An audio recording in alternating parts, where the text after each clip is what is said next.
So I'm gonna leave that to the other people. But everything else, I got you.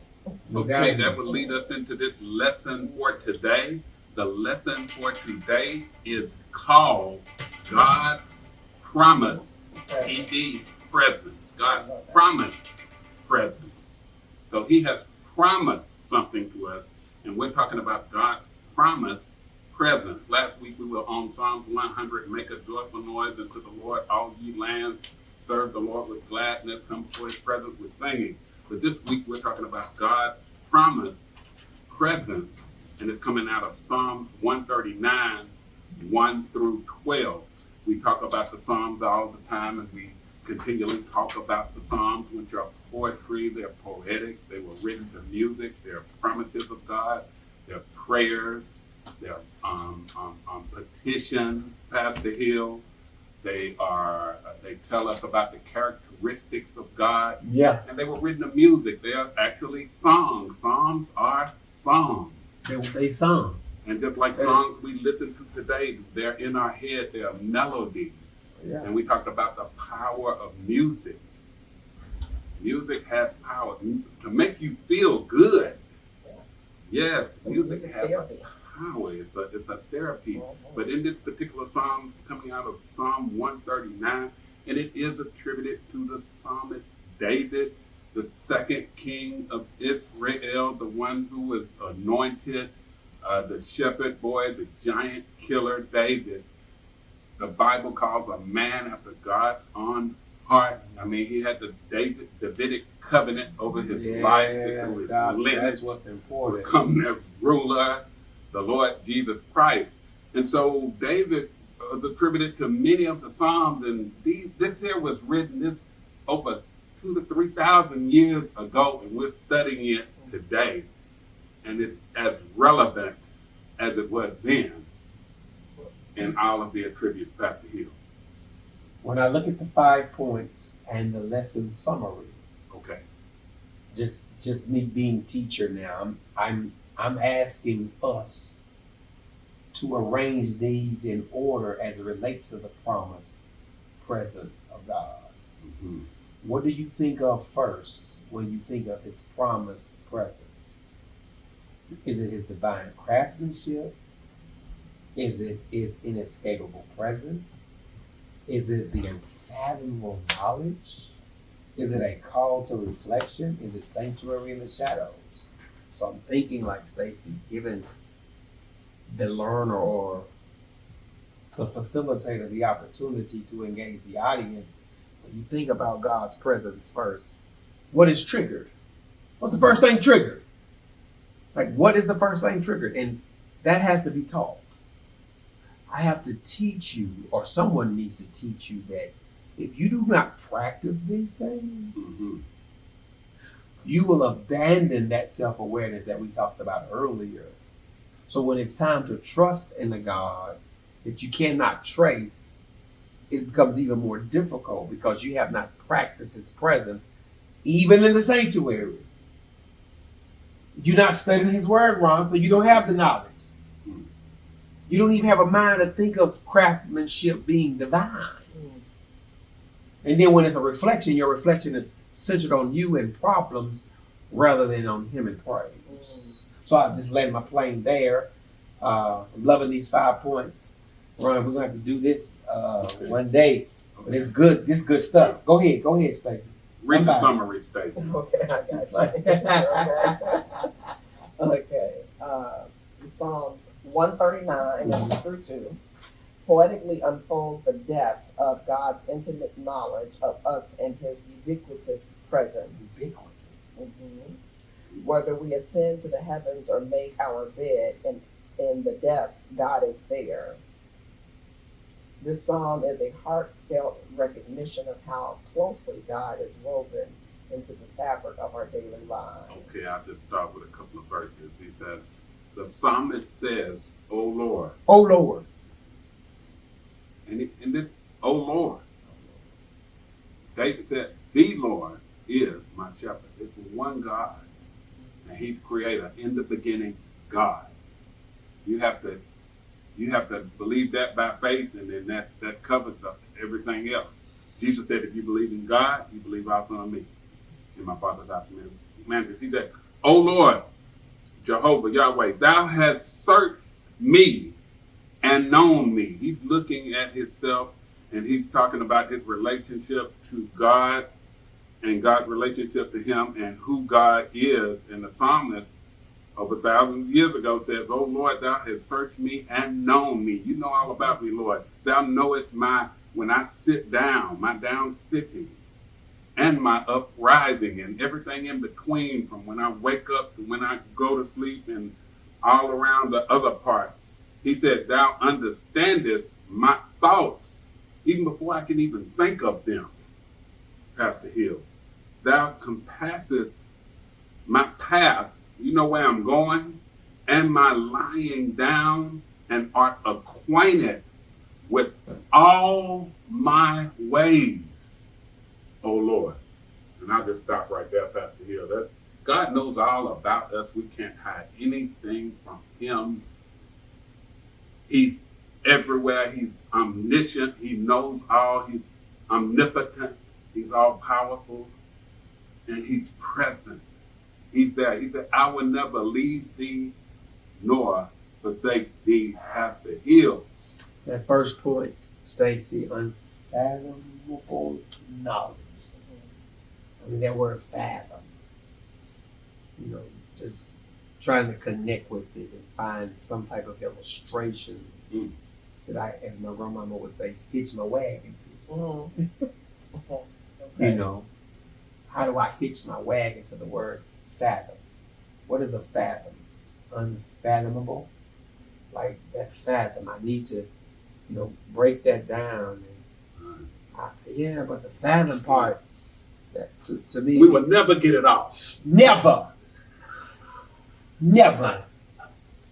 Like, I mean, the fact that God knows as much as he knows makes him God, or whatever you want to call him. And I have to figure out a way to tap into what he knows. And the more I tap into what he knows, Stacey, that fathom that we have talked about, I can begin to understand even me just a little bit better. Like, because it's too deep to know that you created and you cross paths with me before I even knew what a path was, before I had self-regulation, or you say self-awareness. And here it is, David says, or, the machine gives us, David says what he says, and it talks about fathom, the depth of means of sound to penetrate truth, to comprehend, to understand, to fathom someone's motives. Like, why, God? Like, why? The depth. And Paul says, to know the love of Christ. Height, the depth, the length, and the breadth. So I'm just laying there over there on, because there's that one point alone. If you was to ask people, I need you to generate a list of 15 things you know about God without using each other, and then probably coming together. I need us as a group to come up with at least 60 things we know about God, and you should be able to rattle off some things. Unfathomable knowledge. God knows us completely from our actions to our thoughts. Come on. Illustrating his deep love and personal concern for each of us. I mean, we talk about the providence of God, and yet we talk about the divine nature of God. We talk about his inescapable presence. We can't, no matter where we go, God's presence, it says, envelops us. And that's something we have to allow him to do as well. Even though he's there, we have to acknowledge and recognize that he's there. This omnipresence, it assures us that we are never beyond his reach. His arms are not short for his care. Come on. Cast your care upon him. For he what? Careth for you. Stacey, it says sanctuary in the shadows. That shadows are like, it says, the dark moments. You can still have rest in him. Sanctuary in the shadows, Pastor Hill. Even in the darkest moments when we feel isolated, we feel hidden when in the dark things, because he's always there. But even times when we want to hide and feel like, we are hidden, his presence remains with us. It says his light penetrates and guides us through every shadow. What? What's beautiful? Talk, girl, talk. I met a gentleman earlier today, and we were talking about how Nashville has changed a little bit. He was born and raised here. I am not. But I was raised to say good morning, and you speak to people on the streets. And we talked about how oftentimes just smiling and saying good morning to somebody could lift their spirits. And we talked about how people could be in their darkest moment, and at that moment you said good morning to them and you said hello to them, and that made them become seen, where they may not feel at all like they've been seen, but you spoke to them and that woke them up and shook them from possibly doing something that could have been detrimental to their life.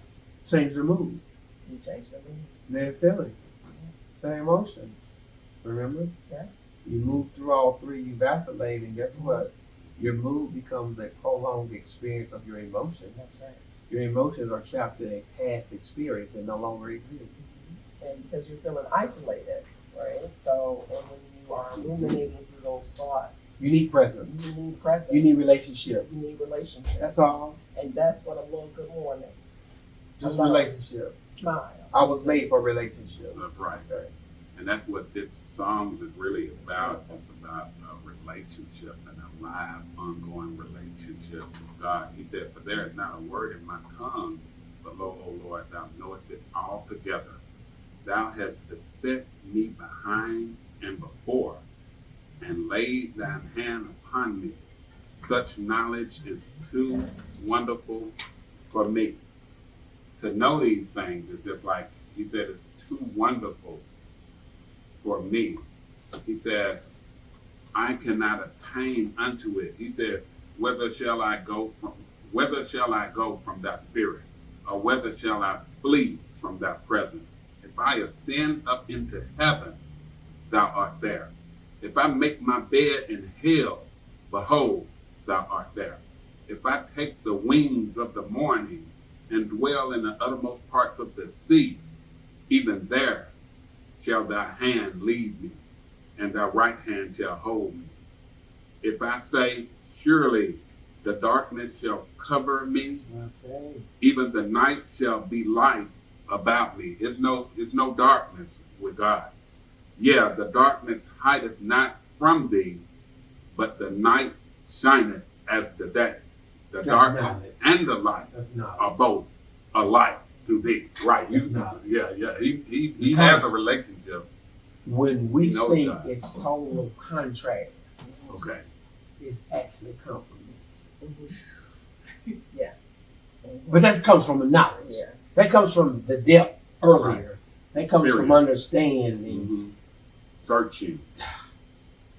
And just think, this was a song that was sung in the sanctuary. Sing it. Yeah. Like we do Amazing Grace. This is something they sang. And so that just gives me a whole new level of self-awareness, and it changes my behavior. It changes changes my perspective, because